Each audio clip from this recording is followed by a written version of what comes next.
All right. Let's get Matt on here. He was already sitting there. Boy. Lima, what's happening? Sentinel. Oh, Mike. Dude, Mike, you should jump on too. Let me see if I can do that.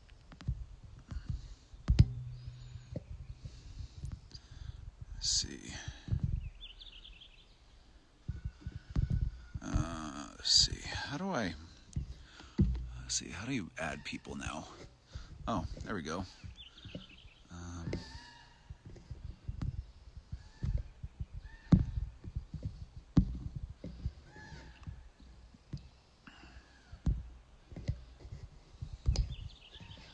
Yeah, Mike, request to join. You and Matt can jump on. We can bullshit. Let me see. Oh, there we go.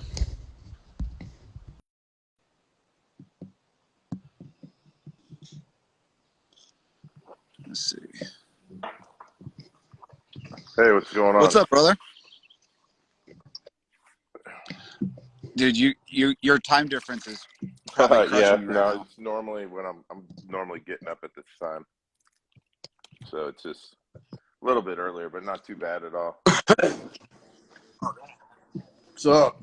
Oh, there he is. Oh, what's up, Mike? Hey, man.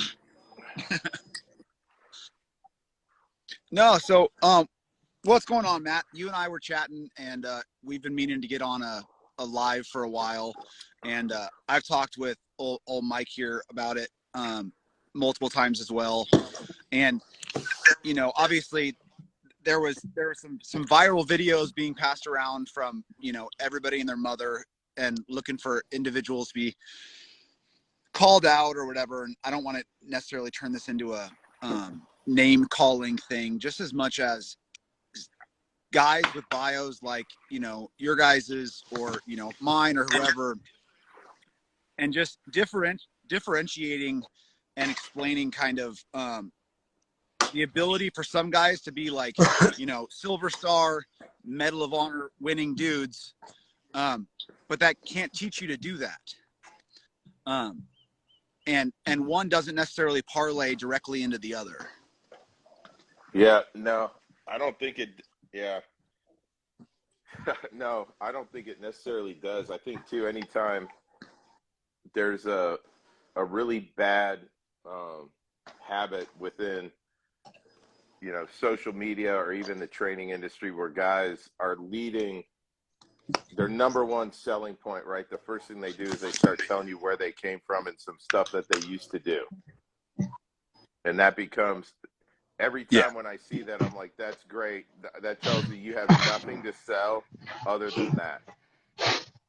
Yep. Or that's the big takeaway, is that you used to be this. And none of them do that anymore. And I would say, too, that from more times than not, the reason they're not doing that anymore is not for the reasons you might think. Yeah, I mean, whether it's that can get into a myriad of reasons. I think the industry draws people for different reasons. Whether that is you truly enjoy shooting and pushing yourself and competing, or staying sharp, or you enjoy the pats on the back and the ego boost you get from recognition from previous accomplishments. And I think it's one of those things where everybody, just like I was talking to old Matty Nelson about this, and like the difference between guys who joined when your guys' generation joined, and you guys are if you you guys got a couple moons under you over where I came in, and from when I came in 15 or 16 17 years ago, 18 years ago, anyways, a while ago, to now, the difference, the reasons guys go into these communities has changed, at least on some level, with recognition given. Social media drives a whole different like backing of, like, if you aren't celebrated in your given community, that's okay. I can get out and get celebrated by everybody else. I think that that's a real interesting way to put it. I mean, because the places that I came from, there that is like not the accolades that people are looking for, right? And I will say, you see the same, a lot of guys that come from the Navy side, it's where the vast majority of that's their marketing strategy, right? It starts with, whatever, Navy SEAL and then this, or there's more books, just go to like the military section of Barnes and Noble and see what those books look like. And I think there's a mentality, Oh, yeah. there's a cultural problem within that is them branding themselves as that, regardless of what their real skills and ability are, or the way that they're gonna use that to convey information. That is the selling point, is this brand of like, hey, I was a Navy SEAL, right? You see it anywhere from every fucking politician who comes from that, that place leads with Navy SEAL 100% of the time. Well, I used to, when I was teaching at in one of our schoolhouses, I used to tell guys, I'm like, dude, you guys got to realize at some point, like, that's not a brand you own alone. It's, it's not a logo that you created. It's not, we're not Rambo Army of One. And we lost Matt. That's okay. You and I can talk till Matt jumps back There's on. something that. It's, But no, one of the things that's different. Oh, I'm kind of a peer group ahead of even Matt, because I came in reconnaissance, and I came in the Corps as an infantryman and then reconnaissance in freaking 85, bro. So and when I got to the unit, that was in the late 90s, man. I went to selection in 97. And so you didn't talk about it. There was none of this like YouTube, Instagram, none of that. So you went there because you wanted to freaking play ball, and you couldn't talk about it. I couldn't even leave the compound in a freaking flight suit. Like, we had back when you still had stickers on your cars to get on post on, we didn't have any of that. But so it was like, dude, you were just some anonymous dude with long hair that worked in the Army. I mean, I ended up being married to her for like 15 years. But when I met the chick that I ended up getting married to, I told her that I worked for AT&T putting in phones on post. That was my cover story. I was like, yeah, I work on post. It's like, oh, you look pretty fit. I used to be in the Army. And then I made up a little story about the 82nd until she met some friends of mine. And they're like, yeah, maybe not. But yeah, it was a different time period. It was a completely different time period. You just didn't talk about it. Now it's a marketable item, regardless of your actual capabilities. Like one of my sayings, man, it's like participation doesn't equal proficiency. Like, just because you were there doesn't mean you're great. It just means you're there. And that gets misused. That's the participation trophy that everybody gives themselves when they throw their freaking logo down on the table. It's like, what have you done for me lately? Quote a little Janet Jackson. well, and I think, whether it's, I posted this before. It's like, the guys that I associated with the best were the nerds. And what I mean by that is, like, the guy who was an 18 Delta who, like, loved everything medical, wanted to go be a PA afterwards, like, was like, he was the guy you wanted, like, if you had a fucking femoral bleed, like, that was the dude. Like, the comms guys who, like, geeked out on radios, like, but for every one of those dudes, there was 10 guys who were good enough. They checked the box so that your unit or your platoon was good enough to deploy. But like the assumption that every one of those dudes was a subject matter expert in that field was a huge fallacy. And a lot of guys reached that baseline, and then it was a qual they didn't really want. They wanted to be a breacher, but they got sent to sniper. They wanted to be a sniper, they got sent to breacher, and they were like, well, we checked the box, I'll do what I need. But it seems like a lot of those guys are the first guys to get out, and they'll sure as fuck throw that in your face when they get out and want to try to monetize that. Instead of like, hey, are you going and working with current law enforcement breachers and seeing what they're doing? I just went and was hanging out with my buddy Russ up here in Portland, and they're doing completely different shit than we ever did, and it was really cool to see. but like I went through breacher school like fucking 16 years ago. And so like, I think, yeah, I mean, holistics, like being a nerd as an adult means take your trade seriously. I think it's true. And I think that's why guys like, you know, like fucking, I've used Mike as an example for years. Just like, you know, dude gets out and shoots competitions, shoots for CZ, shoots USPSA, you know, has an eye and a half, and make shit happen. So it's just one of those things where I see guys kind of plateau on whatever their last deployment was when they feel they were last relevant, and instead of even past when you're actually still kicking indoors, like continue to improve your craft. Yeah. I see guys using it as an argument ender. I was a cool guy in the cool guy club and you weren't. So I'm right, you're wrong. That's what I've seen. I'm like, I do not do it. Nobody that I freaking respect like you guys does it. It's like, hey, if you got something to say, say it. If you have a competing opinion or idea or technique, throw it out there. Let's talk about it. Let's debate. But something that I know you've harped on that a bunch. Actually, you have too, Joe. It's like anytime you start to debate something, it gets personal, it gets emotional, it's not like, does this shit work or doesn't? If this works, I'm down. And if it doesn't work, I'm not down. But it's like, no, this is where we do it where I'm from. Like, that's not what I asked you, bro. Like, how does it work? What are you doing? Why are you doing it? How does it work? What's the mechanism of success? How do you repeat this? And it's like, well, I was in the cool guy club, so just do it that way. I don't know why it works, but I know it works. Like, that's a thing that really, it's like you're throwing it out there as a smoke screen for, I don't really know. And that's not the right answer, man, ever. No, and what drove this is, you know, obviously Matt and I were talking about it, you know, everybody, and I think most guys from everywhere got sent, we get sent videos all the time from, you know, and everybody wants, you know, they want my opinion on one of Mike's videos or one of Matt's videos, or, you know, whether it's to agree with, disagree with, whether it's pointing something out, you know, whether it's good stuff or it's clickbait, like, oh my God, that's painful to watch type videos. And I was like, that our industry is flooded. And Mike, you've been around long enough, and you know, Matt's obviously been around the block a few times.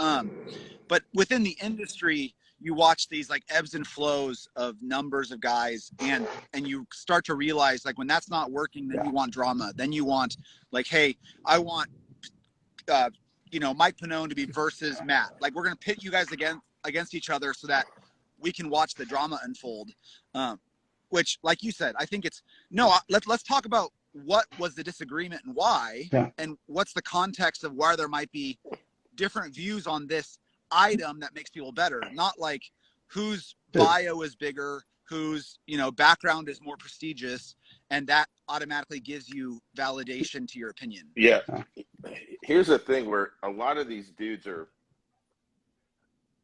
within the training world, they're talking about, you know, gunfight. They're talking about things that there's no way to validate their success at that other than they're there, right? The one thing that was in that video, like, well, this is how you do it because we're shooting people, not paper. You literally said that while you're shooting paper. Like, yeah. So your whole argument, and then also there's no way to really validate what what your skills and ability are in terms of on a real target or getting into real gunfights other than what you're telling people. So to me, it's like that argument is then guys like for me personally, like I'll attack it based off of the technique, right? Hey, it's bad because of this. And this is where that technique comes from. So but when you can't do that, and then it just leans into like, because this is a gunfight, or we're practicing shooting people or whatever. It's all of that shit is this. You build this mystique around yourself or what you're doing, and that is what you're selling, right? It's entertainment. It's not good training. It's not good in terms of skills and ability from a performance standpoint. And there's ways we can measure that. The problem is, almost to a man, none of those dudes measure any of that. See, the thing is, man, you're talking the technical part, and they're talking folklore. That's what it is. If it's technical, you can quantify it. You can sit there and talk. I mean, the estimation of performance has to be done with data. You do it with the way you work out, going to the gym, fitness stuff. You do it with shooting. You could directly correlate your training with your performance, et cetera. The other part of it is the gunfighter thing is all folklore. Like you said, it's like, that's just your story. That's my story. That's Joe's story. But that's immaterial. You got to be able to point to stuff and say, this works for this reason based on the following. And it's like, we were talking about the shooting paper versus shooting, just shooting. Separate the shooting part. But just freaking, can you do it fast and accurate? Period. It's like there's kinesthetic reasons why you hold things certain ways and all the rest. There's a technical piece to it, and it doesn't include a fucking war story. So, like, and one thing I want to say, Joe, back to what you're talking about, getting people to argue, just for everybody out there, I'll debate anything that to me has some consequence, on whatever form. I'm cool with it. I'll debate anything. I'm not your fucking dancing monkey, okay? I'm not going to sit there and argue with people for your entertainment. So just so you know that, just straight up. Okay, all you people with virgin ears, sorry I cursed. Oh, yeah.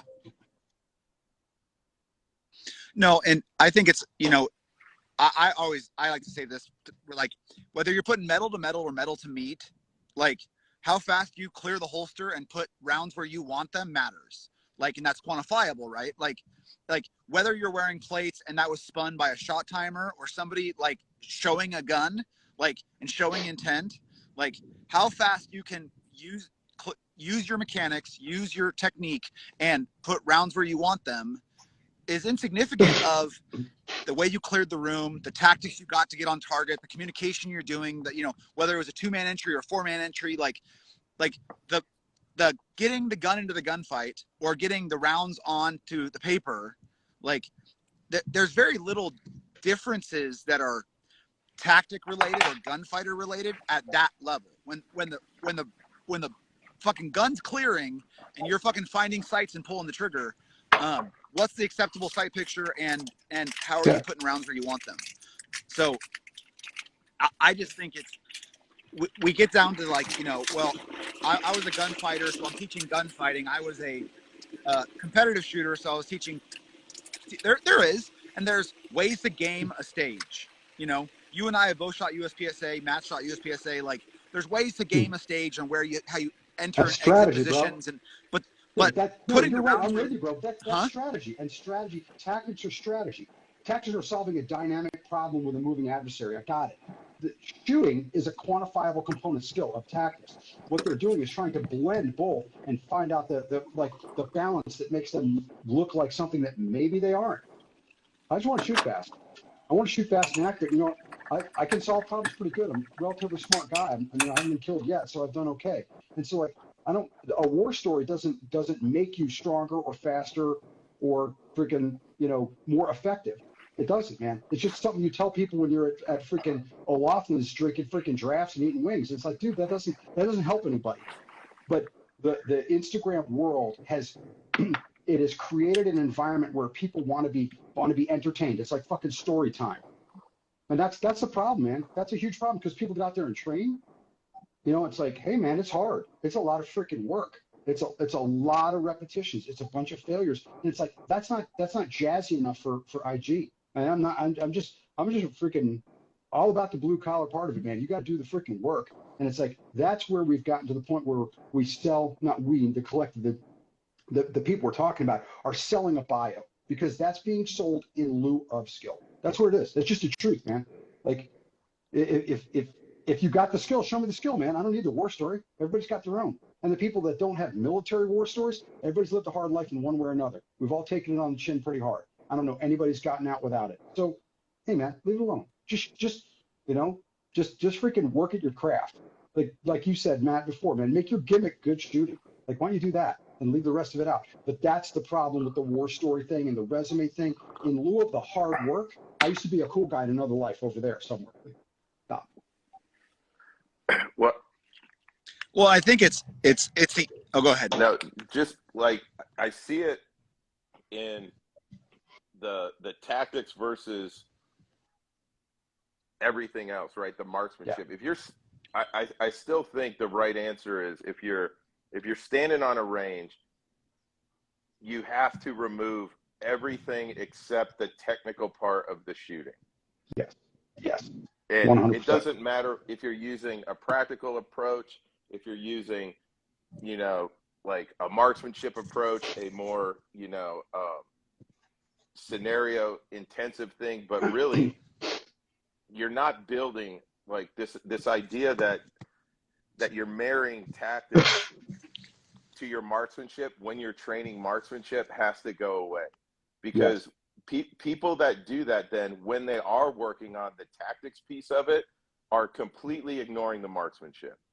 And that's been my experience. I've seen it in vehicle class, I've seen it in CQB. Like almost nobody measures CQB outside of just where their bullets went. So if that's the scoring metric that you want is, you know, accuracy above everything else, then the runs end up being they don't mimic what a real run would look like, especially in terms of, you know, more aggressive CQB with movement and things like that. And then a lot of times too, the same shooters that are doing that are racing to get to the tactical side because it's more entertaining than just doing the work on the marksmanship side. Oh yeah. I mean, I've had this talk, you know, I was trying to explain to somebody I went and worked with the Aussies once, and, you know, we worked with them for like 6 weeks. Good dudes, solid dudes, but like we had never worked together. So like the first like week and a half was just spent like getting on the range, getting to know each other, like getting some basics, like, and people go like, well, I want to take a 2-day advanced CQB class with a bunch of people that I've never worked with, and get to all the high speed fun stuff instead of like, you know, every time we did a month-long CQB block, like, dude, you had to earn the house. Like you spent a week and a half on the range just before you ever got into a single room flow, much less multi-room flow, much less hallways, deconflictions, you know, multi-floor. Like that was months in, but people don't want to realize that there's lots of foundational work to get all the way to that high speed shit. And it's the not sexy stuff. It's the stuff that you have to do repeatedly over and over and over and over and over and over and over again. Well, the idea that there is even such a thing as an advanced CQB course baffles my mind. Yeah. It is. But when you put advanced on it, man, you can charge more, or it's cooler, because then you can make it 2 classes instead of 1 class. I don't know. It is. You throw advanced on it, it's like advanced marksmanship, advanced CQB, advanced, you know, advanced driving. It's just driving done at an advanced level. It's the same shit. It's like that's a marketing tool as far as I've seen it. I mean, you guys can tell me otherwise, but it just seems like if you throw advanced on it, hell, charge more. Yeah. Well, I mean, and there's techniques and things that are proven, and stuff changes. You know, what we were doing in 2001, 2, 3, 4 versus 9, 10, 11, you know, whatever you want to do, things change, and it changes every, you know, slightly. But like, and there's techniques that are found, there's things that are enhanced, there's things that move, that you should be staying current on and relevant on, and that communication happens not just at the tactical level, but also at the competitive level. You know, who is pushing the envelope as far as speed and accuracy? Who's pushing the envelope as far as, you know, driving the train for tactics? You know, guys are doing, when you came in versus, or when Matt came in versus when you guys left, I mean, I guarantee you the game changed significantly, but there's still foundational skills that exist that, because they were tested and proven and withstood the advancements that were made Here's the otherwise. funny thing about that. The CQB that I did in the early 90s was one way, right? It was built off of, you know, infantry tactics. It was, you know, basically points of domination. In every room, you know, for lack of a better term, you're setting up an L. And then it morphed as you know, did that all the way up to the wars, and then it morphed as the more and more people were actually fighting in that environment, right? Doing those types of operations for real. And things got added, things got taken away, and it became, for a lot of units, like they were using techniques for risk mitigation that they somehow thought was safer, right? And that morphed. And then when I ended up, the last place I was at was doing the exact same CQB that I was taught back in 1994. one big ass like circle. The thing was, they never stopped doing it because it's the most effective. Mm-hmm.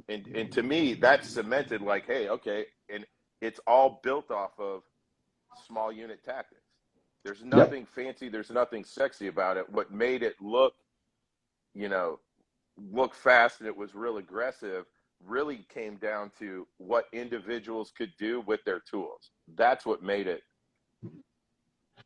effective, right? But like where you stand in the room, that's the shit that people argue about. Oh, well, this or what that. It's like, I don't really care where you're going to fucking stand in the room. You can make strong wall CQB really, really good. You can make, points of domination CQB really, really good. There's times when you need to like do a threshold assessment, and there's different techniques for that. The problem is people tie their entire personalities and emotional state to some technique. And for a lot of those guys, they're tying it to maybe one bad experience or an instance, right? If we built TTPs off of one singular fail point, that we experienced, it would be, there would be no tactics, right? Like Change every hit. Small unit tactics would go away, right? But what people don't understand, if you go back to overdeveloping foundational skills and hard skills, it doesn't matter what TTP you're using, right? If it's done, with the right level of aggression, the right level of, kind of violence and everything based off that context of whatever situation you're in, and all the foundational skills are there and they're really developed and the bullets are going to go right where we want them to go, that'll generally work out, right? The nuanced stuff about what you do outside the room versus what you do inside the room, all of that changes. And then there's other things that are outside of your control that you can't change, right? Like where furniture is, the layouts of whatever structure you're going into. There's a ton of things that you have no control over. But CQB or tactics training has turned into like this Rolodex style training where you show guys a situation, you give them the solution, they put that card in the Rolodex. You show them another situation, you give them a solution, they put that in the Rolodex. And then their whole tactic is built on when they're presented with a problem, they scroll through the cards. Yep, that's the one I need. And then they go do that rather than like a principle-based approach, really understanding, the strategic part of the tactic you're trying to use, right? We're trying to clear this structure. There's 100 different ways we can clear it. But you tie this big emotional sense of the individual to, well, if you're not doing this way, you're going to get killed. And then from the marketing strategy, it happens more in that where they're like, they put some big science words on it, and half the motherfuckers doing that have never been in goddamn gunfights anyway. Yep. Well, that's one thing, just to get on the Mike and I were talking about this earlier about using big ass, buzzwords to validate your technique or your what you're putting out as having value, because you can use, words with 17 syllables to describe it. And I come from the house of like, if only 6 people in the room understand what I'm saying and there's 30 people there, like I'm not doing my job. And, you have to be able to dump it. These concepts aren't hard if you know how to explain them properly. And if you can't explain them properly, you don't understand it. Like if you can't make it so that at least 80%, 90% of the people in the room, you're always going to have those window lickers in the back that are going to stare at you cross-eyed anyways. But like, if you can't explain it so most of the people can grasp it, like you don't grasp it very well yourself. You got to break it down into simple, and it's got to be broken down into simple, clear, concise, and unambiguous things. I mean, you look at the way you run a gun, because back to the CQB part real quick is CQB is based on judgment. Judgment comes with experience. Okay. And you can't, like, it's problem solving. So problem solving requires judgment. Judgment requires experience. You can't have any without all. Okay. So that, like, the people trying to throw the Rolodex thing out there, they don't want to solve problems. Like, life comes at you with big gaps in it, and you got to wait until the last second to get that information, or maybe never get it and still make a decision. And that's not, that doesn't fit the Rolodex model. It just doesn't. So that's why that they do that, because you got to have judgment. No, and that was and the judgment you use is based on your experience in order to do these dynamic things. So it's like you're trying to get people to do something that is really difficult, but dumb it down so that they can still do it. Yeah, dumb people don't do CQB well because they've got to solve non-standard problems in a compressed environment where it's time sensitive and with incomplete and sometimes contradictory information. Like, it's not hard in theory. In application, it is, and without experience, it's friggin' impossible. Like, you'll be jacked up. Well, I think I've never heard that Rolodex It's template analogy answer, before, man. and I really like it. Yeah. So credit given where credit's due. I think about, like, when you give somebody a floating barrier or a barricade, and you turn that now into a couch. Like, if you give somebody, like, hey, X plus Y equals Z, and you change Y, like, that Rolodex model doesn't work. Like, because they don't understand the concept. They're looking for that exact equation, and if they haven't been shown that exact equation, they can't solve the problem. Like, so, it's that's a It's that the was a good what way. it's the what versus I like the that, why. Matt. That's a good This one. is what to do. Just stand over here and point in this direction. You're good. Versus, why am I doing what I'm doing, or what do I need to accomplish? The end state is I need to cover a certain portion of the room, my sector, whatever it is. That's what I'm trying to do. The end state. How I do that is going to vary based on the room and a whole bunch of other stuff. Okay, but the bottom line is, if I don't understand what my responsibilities are and why I'm doing that, the rest of it, the what, doesn't even make any sense. And when you tell somebody, just go over here and stand over here and do this, you're removing their opportunity to fucking learn. And so all I know is to go over here. And then that becomes a dogmatic approach. No, you're supposed to be over here. Like, dude, solve the problem. Solve the freaking problem. And when you dumb things down, you take away the judgment. Okay? You take out any judgment. And the only way that they can get that judgment is to have experience. Sometimes it's not good. Okay, but you should do that in training. That's why the whole CQB part of it, people argue it because they don't really understand it. They honestly don't. And there's a lot. It is a thinking man's game. It is, and it is basic infantry stuff. The stuff that I learned in the Marine Corps back in the day is the same stuff. The principles are the same. They are just the same. It's infantry stuff inside of a building, but it's really compressed, which means everything happens really fast and it's unforgiving for mistakes.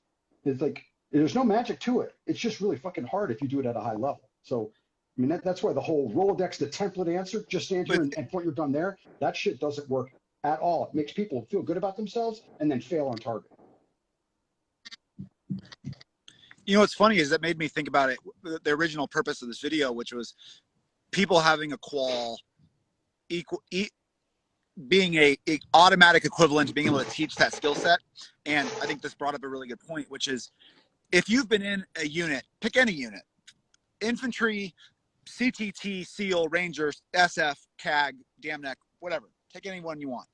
Like, there's a level of understanding at the lowest level that just takes time and experience and failure to get to the point where you understand those concepts. Like, if you've learned how to do 2-man and 4-man entry, like, have you ever ran a hallway? Have you been, with all hall boss technique? Like, have you ever ran a floor? Have you ever ran the entirety of the building? Have you had to worry about external security and your cordon? Have you, like, if you were in any unit for 4 or 5 years, if you're 26 and you've been out for 3 years teaching advanced CQB, like, dude, you never made it to a leadership position where you ran any of that to the level of understanding other than those Rolodex techniques. You know what I mean? Because you were that guy who was placed on this edge, like, don't sweep your buddy, point to that door. If it's open, do this. If it's closed, do this. Like, here's priority of threat. Here's whatever.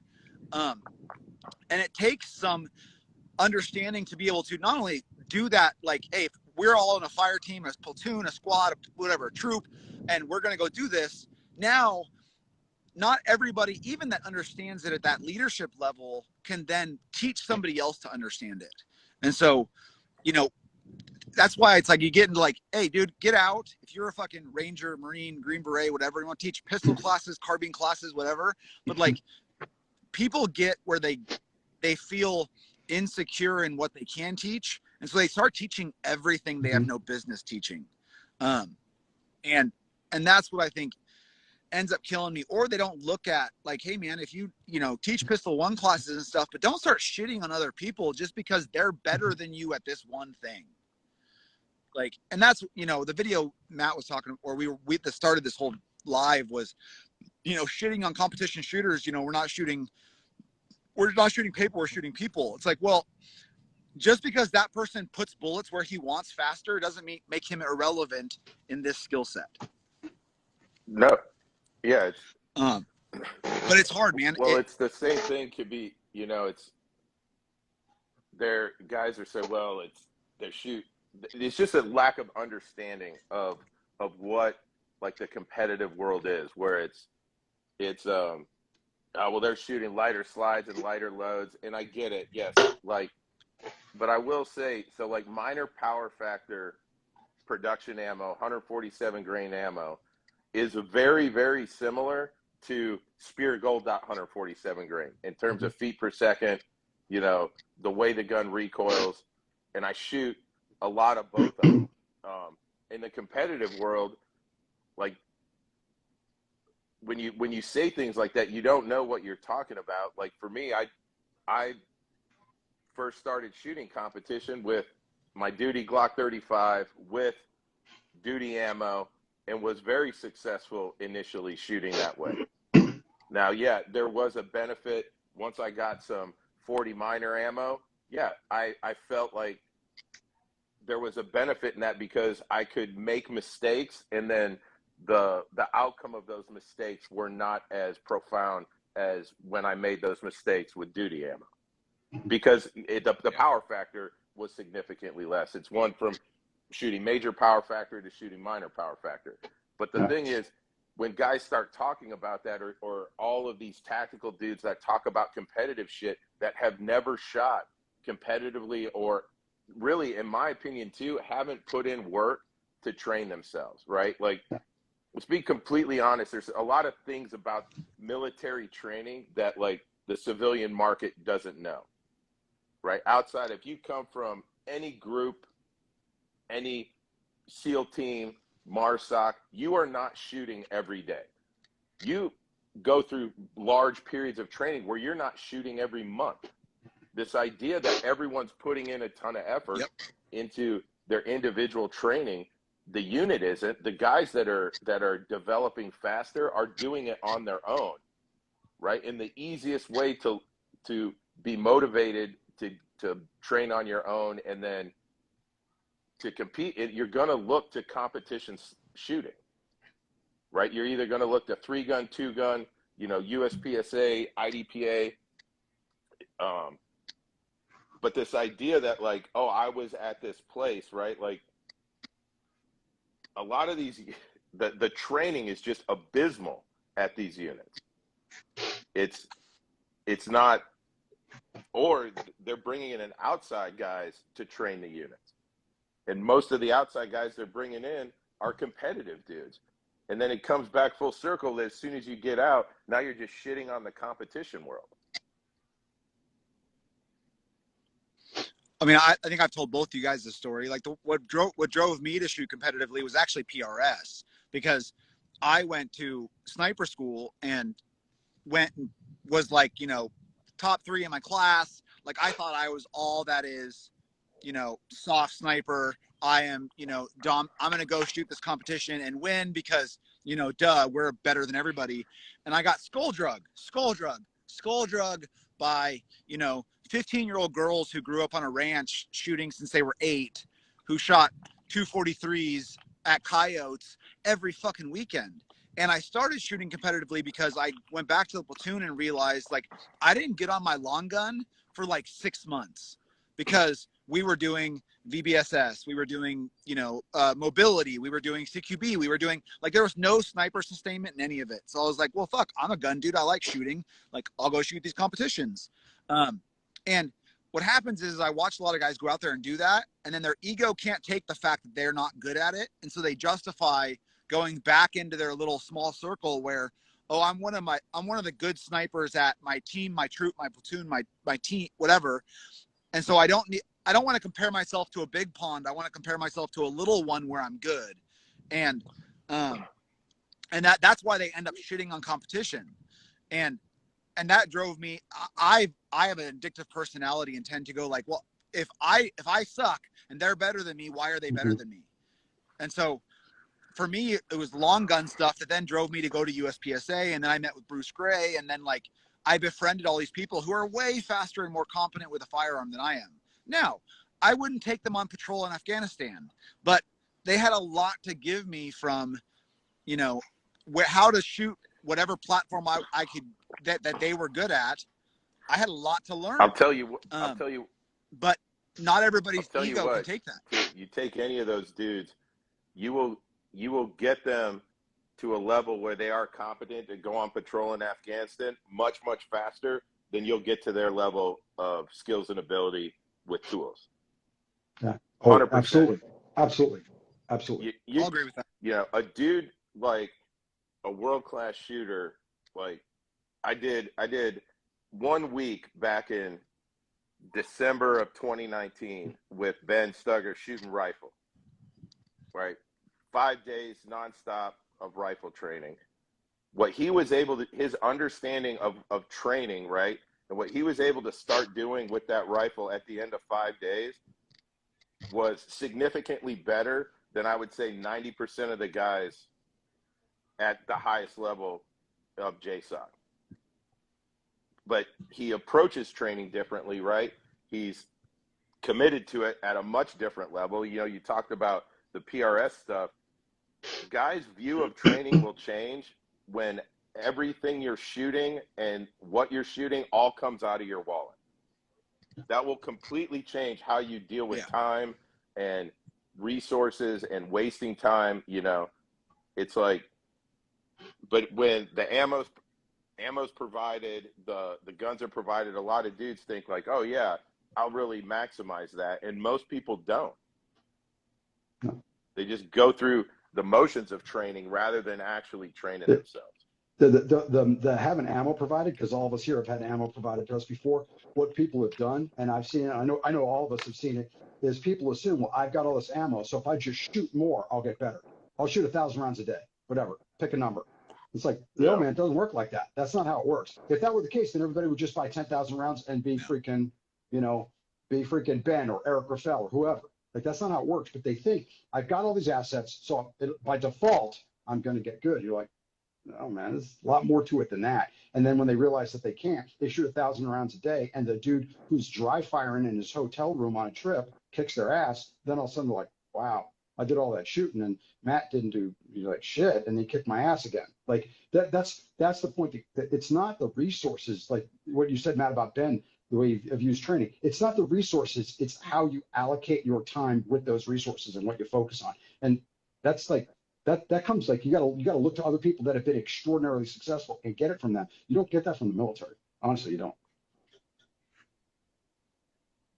No, and I think it's one of those things where you have to also have the ego or a type of personality that can identify the things that you're not good at instead of highlighting the things that you are.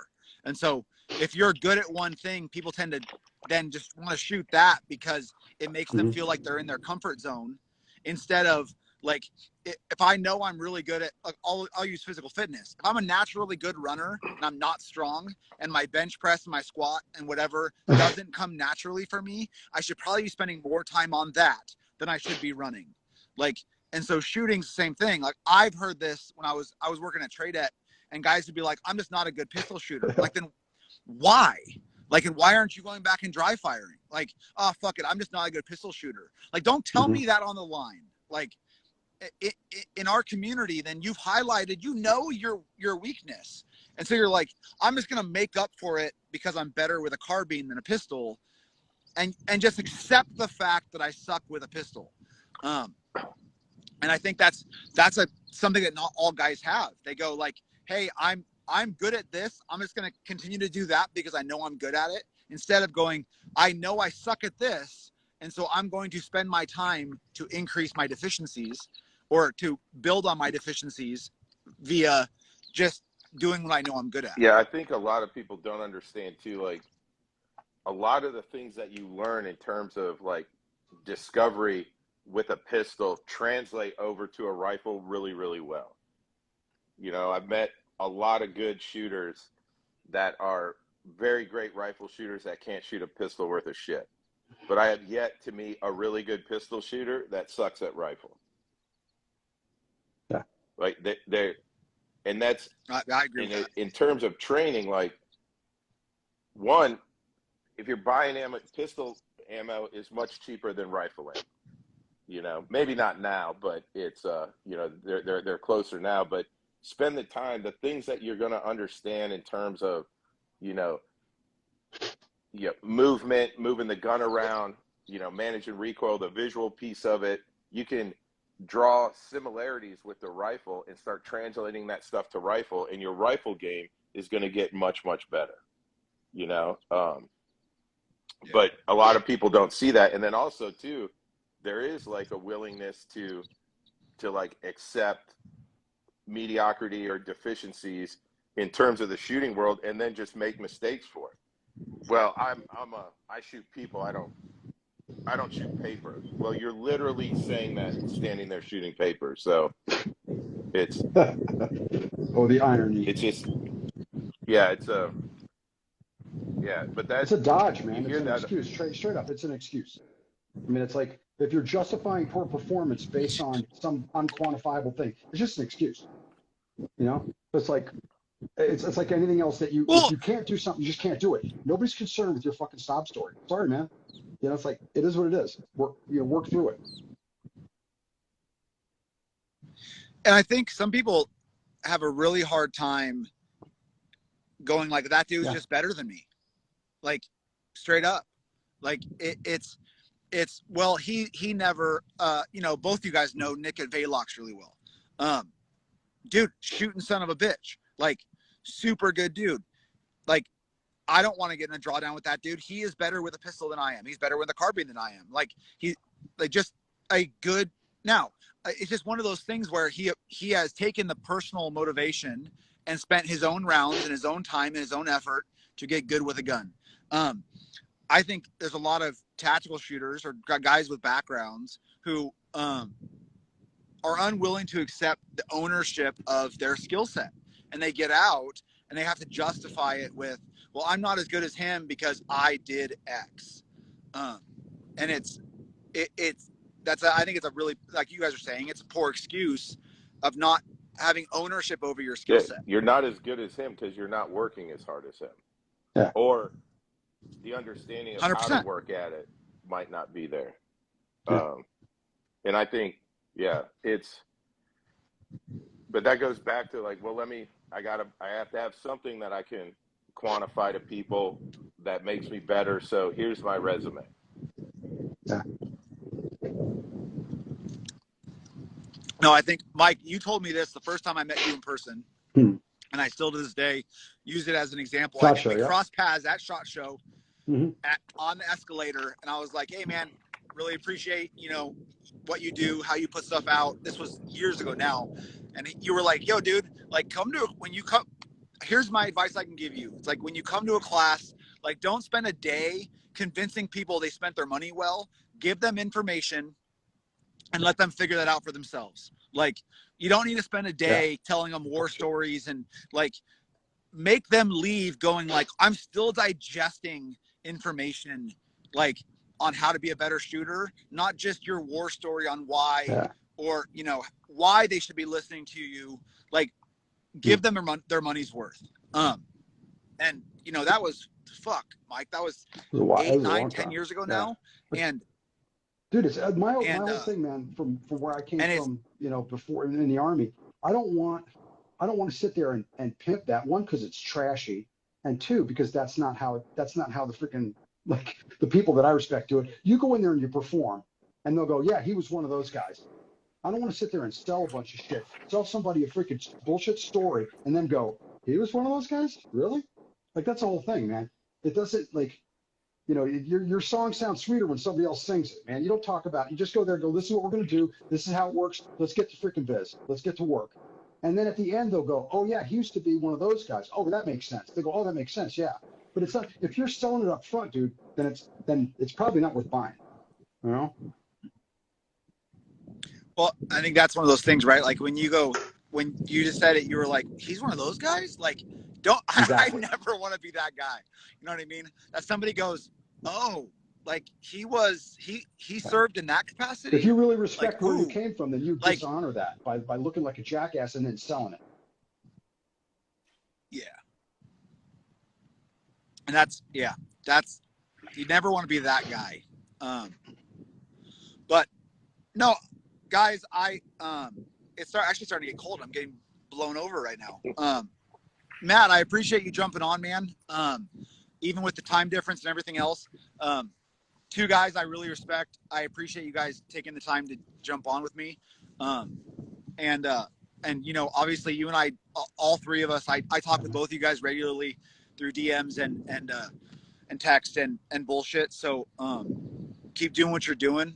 Much respect. And I think I appreciate people who are willing to have the conversation. Matt, you and I have talked about it. Like, we don't always see eye to eye on everything, but the fact that you're willing to talk about anything is key to life, man. And I think we need more of that in every facet More of honest this debate, man. industry. More honest debate, and if you're fucking wrong, or if you find a better thing, go, yo, man, I was wrong, or go, yo, dude, your shit's better. Like, just be a man about it, for God's sakes, or a woman if you're out there. Yeah, I think there has to be a lot of debate. They got also, everybody doesn't have to agree, and that's the biggest issue, where it's like there's this like overarching theme that it's like if you disagree with somebody, or like, hey, yeah, I don't, however you say, I don't really agree with that, like, no, that is bad because of this, that somehow translates to like a personal attack. And that's what I think people get lost in on social media, which is the second you start, I really, really try to not go after a person, because the fanboys ruin it every time. Like, when you're trying to talk about what you disagree with, it's the fact that you're talking about their Jesus. profit, their person they put up on a pedestal, that you are instantly wrong, because you are, you're the Antichrist, and you're the heretic, talking against their gospel. And it's like, no, that information, that technique, that tactic, that whatever, should be able to stand against a challenge. And if it doesn't, then it's not worth, following. And so people should be open to, like, yo, dude, if I say something that's fucking stupid, call me out. Let's fucking talk about it, and we'll see. And I've learned a lot, even since I've retired, much less the fucking 14 years I was in. And it's because of people that I tend to keep close to the chest, as far as like, I want to sanity check myself against Matt, against Mike, against, other buddies of mine, that I'm like, hey man, am I fucking completely off base? And I don't always get like, hey man, nope, good to go. I agree. Like, sometimes guys are like, hey, you might want to look at it this way. I'm like, fuck, yeah, I probably should have. And if you can't do that, your ego can't allow for that. Like, dude, I don't know. Maybe you should look in the mirror a little bit and take a fucking You're custody of insecure if you yourself. can't. I just did a class with Pat up in Ventura, post pistol class. One of the first things I say is, man, whatever, if I say anything that you disagree with, or you have a competing opinion, you have a different perspective, we're gonna air it out. Like, come on at me, like, tell me this is what I think, or why not this. I don't want to hear somebody else's name. I'm not interested, because they're not standing here.